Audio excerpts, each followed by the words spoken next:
उत्तराखंड में चुनाव प्रचार का शोर थम चुका है। जी हां, 70 सीटों पर चुनाव प्रचार समाप्त हो गया है। प्रचार के आखिरी दिन जमकर प्रचार प्रसार हर संभव तरीके से नेताओं की तरफ से हुए, हर दल की तरफ से हुए। जमकर गरजे नेता। बीजेपी, कांग्रेस, आम आदमी पार्टी ने अपनी पूरी ताकत झोंकी। आम आदमी के हाथों में नेताओं की अपनी तीर आ चुकी है और अब इंतजार 14 फरवरी का, जब दूसरे चरण के तहत उत्तराखंड की सभी 70 विधानसभा सीटों पर वोटिंग होगी और मतदाताओं के हाथ में अब प्रत्याशियों के भाग्य का फैसला होगा। 70 सीटों पर 632 प्रत्याशियों के भाग्य का फैसला जनता तय करेगी। ईवीएम में उम्मीदवारों की किस्मत को कैद किया जाएगा। 14 फरवरी वो तारीख। उत्तराखंड में 48 घंटे पहले चुनाव प्रचार का शोर थाम दिया गया। 70 सीटों पर चुनावी प्रचार समाप्त हो गया और अब सबकी निगाहें 14 फरवरी को जब मतदान होगा तो जनता के दिल में क्या है, उसके मन में क्या है और उसके हाथ में क्या है, वो ईवीएम मशीन में कैद होगा। सुरेंद्र ढाका हमारे साथ उत्तराखंड ब्यूरो चीफ जुड़ चुके हैं, उनका रुख करते हैं। सुरेंद्र, उत्तराखंड में चुनाव प्रचार का शोर तो खत्म हो गया, लेकिन अब जनता का शोर सामने आएगा ईवीएम में दबे बटनों के द्वारा। देखिए, जिस तरह से अब चुनाव प्रचार रहा है, प्रधानमंत्री नरेंद्र मोदी लगातार जो भारतीय जनता पार्टी के स्टार कैंपेनर रहे हैं, लगातार उनकी वर्चुअल जनसभाएं होती रहती हैं इस चुनावी समर में। और लगातार हमने देखा है कि कई जगहों पर फिजिकली मौजूद रहते हैं और फिर उनकी इस फिजिकल जनसभा को उत्तराखंड की अलग अलग विधानसभा में वर्चुअली दिखाया जाता है। प्रत्येक विधानसभा में 4-4 एलईडी लगाई जाती है। भारतीय जनता पार्टी के जो पन्ना प्रमुख हैं, बूथ पालक हैं, भारतीय जनता पार्टी के सैकड़ों कार्यकर्ताओं की ड्यूटी लगाई जाती है। हाँ। और ये प्रयास किया जाता है कि घर घर से हर व्यक्ति को वर्चुअल जनसभा तक लाया जाए और युद्ध स्तर पर भारतीय जनता पार्टी प्रयास करती है। गृह मंत्री अमित शाह की बात करें, वो भी लगातार जो है उत्तराखंड में चुनाव प्रचार कर रहे थे। वर्चुअल माध्यम से भी वो जुड़े। योगी आदित्यनाथ भी पहुंचे, मध्य प्रदेश के मुख्यमंत्री शिवराज सिंह चौहान भी पहुंचे। जो जितने भी स्टार कैंपेनर है, चाहे भारतीय जनता पार्टी के जब संगठन स्तर हो या फिर तो लोगों का मूड इस समय क्या कह रहा है, क्योंकि अब बहुत कम समय बाकी बचा हुआ है और आप पूरे चरण को, पूरे चुनाव को लगातार कवर करते आ रहे हैं, आप बेहतरीन तरीके से बता पाएंगे। लोग अब क्या चाह रहे हैं कि पार्टी के नाम पर आगे बढ़ रहे हैं, प्रत्याशी के नाम पर आगे बढ़ रहे हैं, क्या फैक्टर हावी होता हुआ दिखाई दे रहा है या फिर मुद्दों की और समस्याओं के दम पर आगे बढ़ रहे हैं?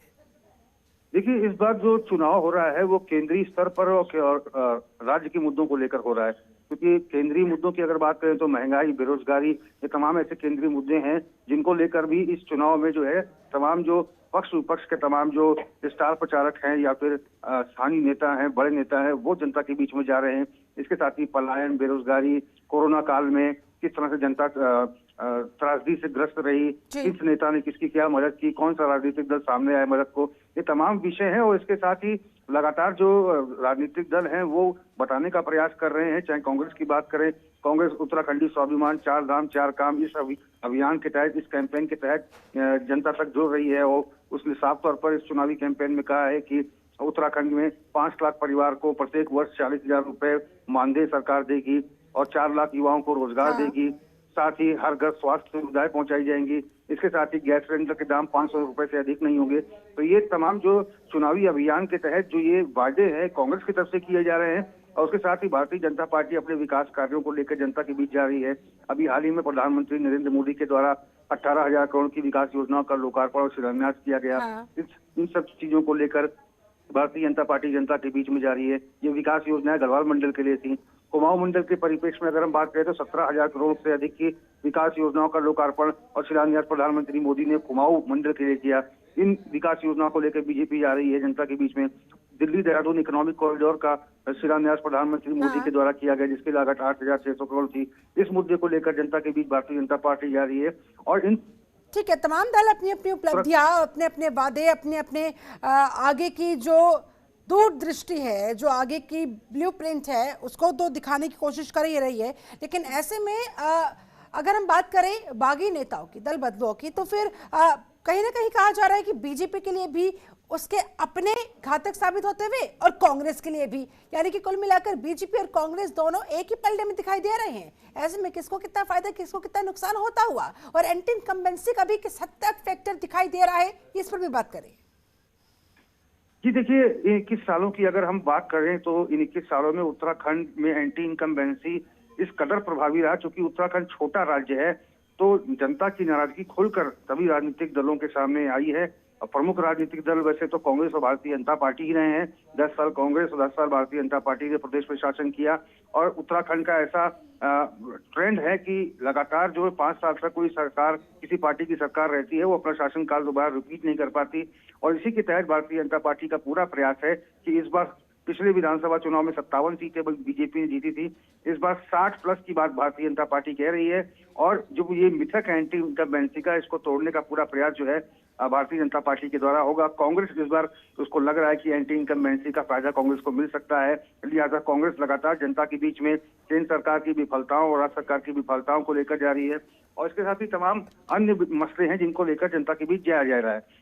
जहां तक आपका सवाल बाकी नेताओं का है, तो इस बार जो उत्तराखंड के नतीजे आने वाले हैं, कहीं ना कहीं ये अनप्रेडिक्टेबल होंगे। हाँ। क्योंकि उत्तराखंड कांग्रेस की बात करें तो उत्तराखंड कांग्रेस में भी कई ऐसे कद्दावर नेता हैं जिनको टिकट नहीं मिला है, नए चेहरों को जगह दी गई है, बहुत सारे अपनों को जगह दी गई है।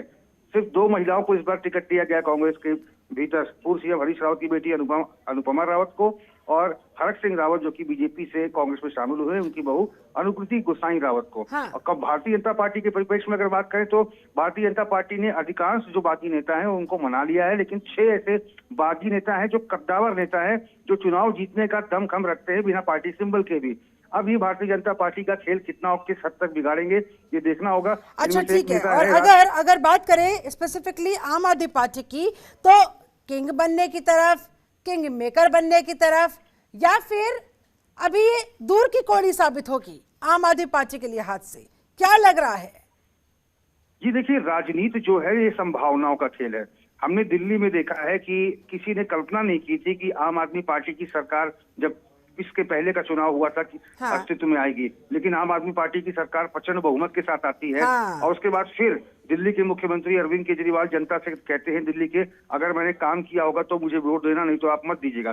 फिर प्रचंड बहुमत के साथ आम आदमी पार्टी आती है, बीजेपी कांग्रेस का सुपड़ा साफ हो जाता है। हाँ। तो उत्तराखंड की राजनीति इस बार अनप्रेडिक्टेबल है और राजनीति संभावनाओं का भी खेल है, ये भी हमें समझना पड़ेगा।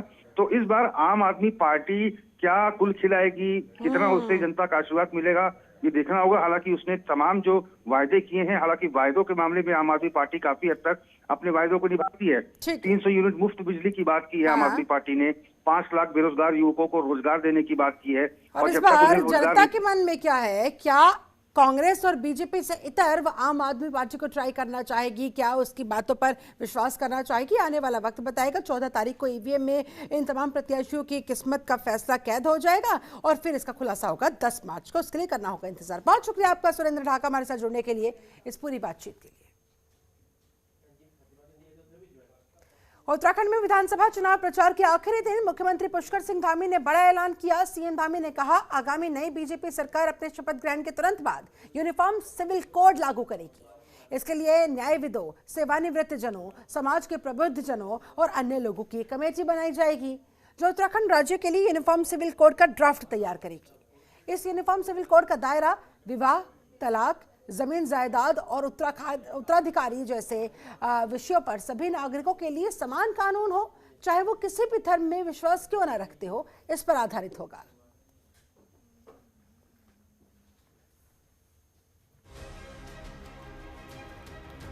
चुनाव से पहले सीएम धामी का एक बड़ा ऐलान, यूनिफॉर्म सिविल कोड का। शपथ ग्रहण के बाद यूनिफॉर्म सिविल कोड करेंगे तैयार। इसके लिए बाकायदा कमेटी का गठन किया जाएगा, जिसमें न्यायविदों, सेवानिवृत्त जजों, समाज के प्रबुद्ध जनों को शामिल किया जाएगा। कमेटी यूनिफॉर्म सिविल कोड का बाकायदा पूरा ड्राफ्ट तैयार करेगी। सभी नागरिकों के लिए समान कानून बनाया जाएगा। यूनिफॉर्म सिविल कोड के मद्देनजर बीजेपी का ये बड़ा दांव, चुनाव से पहले सीएम धामी का ये बड़ा ऐलान, ये प्रभावी कदम बताया जा रहा है। राज्य के सभी नागरिकों को समान अधिकारों का बल मिल पाएगा। विधानसभा चुनाव में बीजेपी सरकार बनने के बाद इस कानून को तुरंत बाद लाया जाएगा, ये बात कही गई। सीएम धामी की तरफ से। उत्तराखंड की सांस्कृतिक आध्यात्मिक विरासत की रक्षा, यहाँ के पर्यावरण की रक्षा और राष्ट्र रक्षा के लिए उत्तराखंड की सीमाओं की रक्षा, ये तीनों ही आज उत्तराखंड ही नहीं बल्कि पूरे भारत के लिए अहम है। इस दृष्टि से आगामी नई बीजेपी सरकार अपने शपथ ग्रहण के तुरंत बाद न्यायविदों, सेवानिवृत्त जनों, समाज के प्रबुद्ध जनों और अन्य स्टेक होल्डरों की एक कमेटी गठित करेगी, जो कि उत्तराखंड राज्य के लिए यूनिफॉर्म सिविल कोड का ड्राफ्ट तैयार करेगी। इस यूनिफॉर्म सिविल कोड का दायरा विवाह, तलाक, जमीन जायदाद और उत्तराधिकार जैसे विषयों पर सभी नागरिकों के लिए समान कानून, चाहे वो किसी भी धर्म में विश्वास रखते हों, होगा। ये यूनिफॉर्म सिविल कोड संविधान निर्माताओं के सपनों को पूरा करने की दिशा में एक अहम कदम होगा और संविधान की भावनाओं को मूर्त रूप देगा।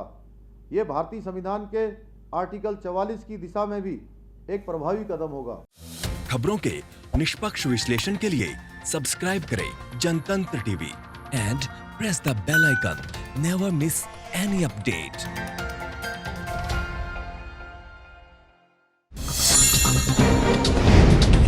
डाउनलोड कीजिए जनतंत्र टीवी ऐप को, जो कि अवेलेबल है गूगल प्ले और ऐप स्टोर पर। अधिक जानकारी के लिए अभी डाउनलोड करें।